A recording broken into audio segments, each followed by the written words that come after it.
What's the most exciting thing about being on a film set? 3 biscuits. And there's a portaloo. That's good.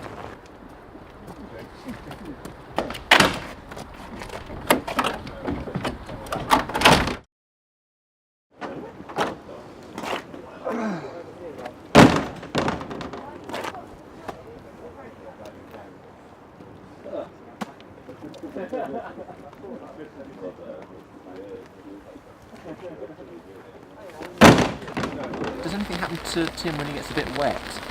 Well, I think he starts to seize up a bit, and I think we've ruined a few takes because he's got, you know, stuck basically.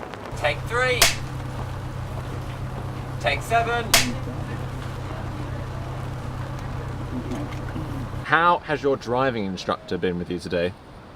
Patient? Angry. Take 26.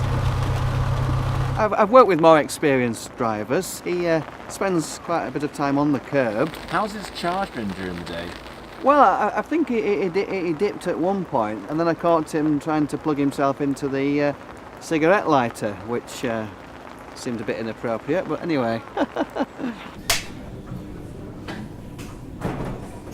It's a bit embarrassing, but I'd definitely say there's a spark between us.